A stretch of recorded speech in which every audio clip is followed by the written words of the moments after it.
I'm hearing a lot about counting macros. What are your thoughts? Is a question I recently received in an email from a client with whom I've been working for a while and who is down 70 pounds thus far. First, let's go over what macros or macronutrients are. There's protein, 4 calories per gram, essential for repairing tissues and building muscle. Then there are carbohydrates, also 4 calories per gram, the body's primary energy source.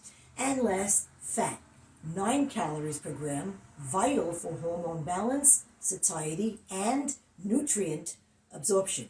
Now, counting macros involves tracking the daily gram intake of carbohydrates, fats, and proteins to meet specific nutritional goals such as weight loss, muscle gain, or improving body composition. So my thoughts on the matter are getting enough of all 3 macros is crucial, of course.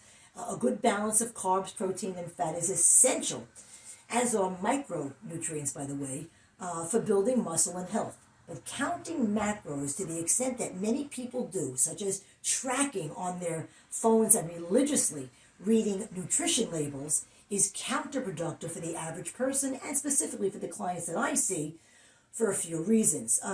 First, the marginal benefits gained from counting macros is not justified by the time and energy spent counting in the first place. Unless a person is, Mr. or Miss Olympia or on that level, counting macros down to the 10th of a gram is not going to manifest in the average person's physique.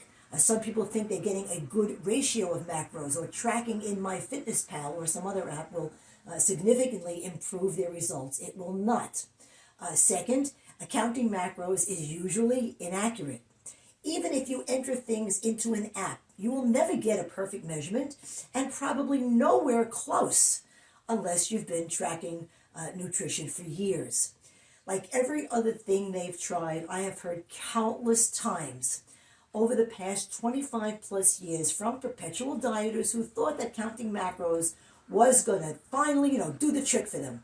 In fact, for most, counting macros was tedious, restrictive, and mentally draining, and it fostered an unhealthy, obsessive relationship with food for several. It also fails to prioritize nutrient quality over mere numbers and is always unsustainable, leading to burnout and then on to the next shtick.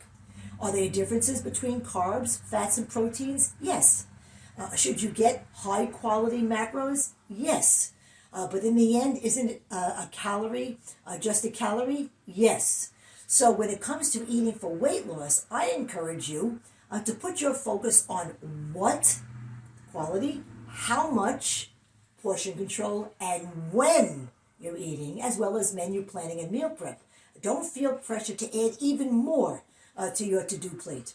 And that's today's Fat Chat. See you next time.